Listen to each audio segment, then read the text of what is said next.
Welcome to another special finals edition of Shootaround. My name is Paulo Del Rosario alongside three-time PBA Coach of the Year, Coach Ryan Gregorio. Coach, what a series we've had so far. Very close games, the first two. But you know what? Barangay Ginebra still found a way to manage to make it 2-0 in the series. Well, it's a never say die spirit. They were down by 15 points in the third quarter and down by 7 points in the last 4 minutes of basketball action, but still finding ways to win in the end. Absolutely. So let us go on and talk a bit more about this series in a little segment that we like to call the First Five.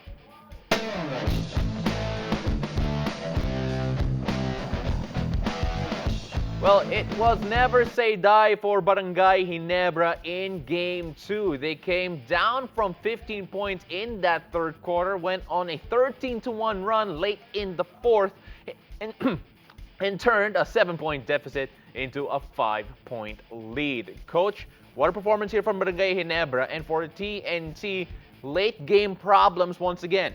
It's just so deflating if you are TNT. They were practically in control of the ball game. As far as Coach Tim Cone is concerned, he felt like TNT has dominated the first two games, but they're just lucky that they were able to win two in a row. Well, Coach, that is definitely showing everyone that it isn't just what that championship experience really is present in this Barangay Ginebra team. That is what is so obvious in the first two games. Big guys coming into play. We saw what happened in Game 2. Scottie Thompson scoreless in the first 47 minutes and more, and finally finding ways to make his three-pointer wide open when his team was down by 1 point. It was a 92-90 victory for Barangay Ginebra. Absolutely. And again, that Scottie Thompson shot, one of the shots that will be replayed in the minds of Barangay Ginebra fans over and over again. And just to tease you guys here on Shootaround, we're going to break that down a little bit in the X's and O's later on, but let us move on first to discuss one of the other key performers in this game. Aljon Mariano, in particular, had a great game for Barangay Ginebra, Coach, and he had to have it because Japet Aguilar wasn't shooting well, L.A. Tenorio wasn't shooting well, and Scottie Thompson didn't get his usual numbers on the offensive end. Oh, Aljon Mariano was simply spectacular. He was able to score 20 points, grabbed 9 rebounds, was 7 out of 11 from the field. In Game 1, he only scored 6 points. And this is one game, as you've mentioned, where the starters were not producing the same numbers. In Game 1, the starters of Barangay Ginebra scored a total of 90 out of 100 points. But in this particular ball game, only 52 points for the starters of Barangay Ginebra and 40 coming from the guys coming off the bench. And out of that 40 points, it was Aljon Mariano who scored 20 big points. So talk about big-time performance for a guy who's not really mentioned alongside the names of a Scottie Thompson or a Pringle or an L.A. Tenorio, but he always comes in ready to play good basketball for his team. Aljon's stock has been rising in the bubble. A lot of good performances for Barangay Ginebra so far this conference in particular. Let's see what he has in store for us in Game 3. Now, one of the key factors why TNT's loss was so painful is because they almost pulled off a win without one of their key contributors in Ray Parks. Again, he was out of the ball game due to a calf strain, Coach. And let's remember, that first game, 20 points, 4 rebounds, 4 assists, 5 steals, 2 blocks. Great numbers from Ray. But this time around, last time in Game 2, unable to play at all. That is really bad as far as TNT is concerned, because remember the semifinals performance of Ray Parks. After scoring 17 points in Game 1, he has averaged 30 points per game in the last 4 games for TNT. So that is exactly how important a factor this guy is for his team. And the 20 points, it is hard for one guy to really step in and produce those numbers. Good thing for TNT, there was an R.R. Pugoy who scored more than 30 points. But otherwise, it's really hard to compensate the loss of Bobby Ray Parks in the roster of TNT. Coach, just a little insight here. I was talking to a certain member of the Barangay Ginebra coaching staff, and then we were talking about R.R. Pugoy.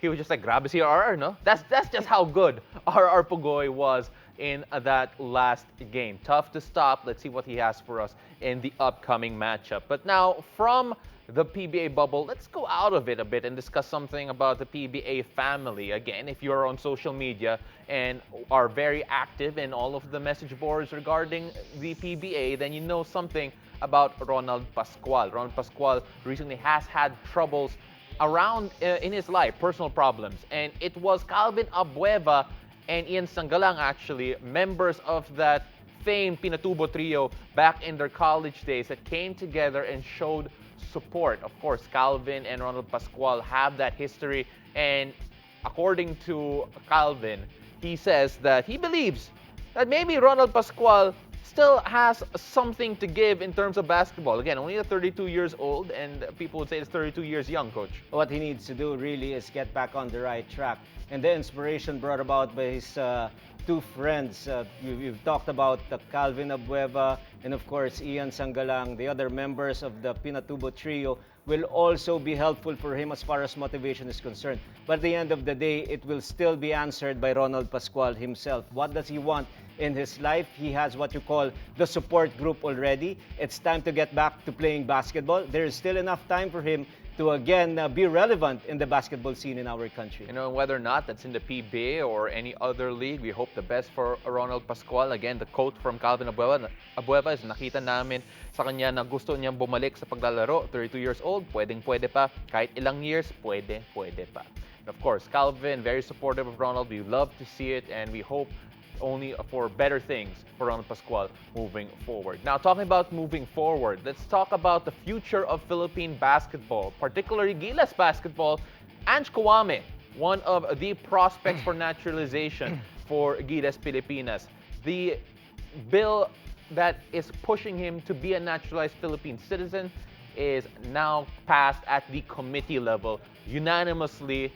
No real objections there, coach, and this is such a big boost to Philippine basketball, who hope to have him ready for the February FIBA window. Very much so, and we want to thank, of course, Congressman Roby Puno, and for the Senate, that is the next step. We want to thank also Senator Sani Angara, and we just hope that we will see Ange Kouame play as a naturalized player for the Philippines. We've seen our success during the Bahrain bubble, and we just hope that with Ange part of the lineup, especially in the coming window in February, we will go up against tougher teams like Indonesia and Korea.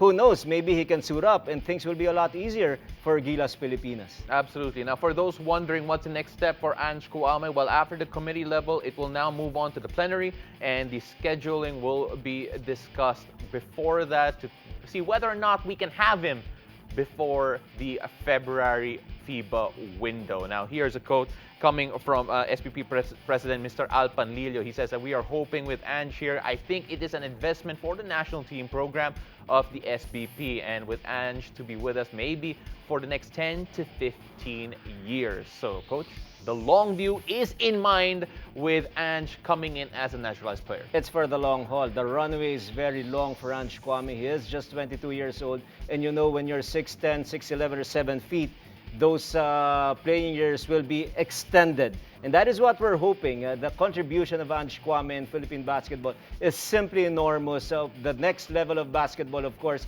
is something that we're dreaming of, and that is to go past at least the first round in 2023 FIBA basketball. Well, you know, 2023 is set to be a historic time for Philippine basketball with the FIBA Basketball World Cup coming here to the country, and we hope to make a splash. Now, we have a lot more to preview here between Barangay Ginebra and the TNT Tropang Giga in Game 3 of the PBA Philippine Cup Finals. Don't go away.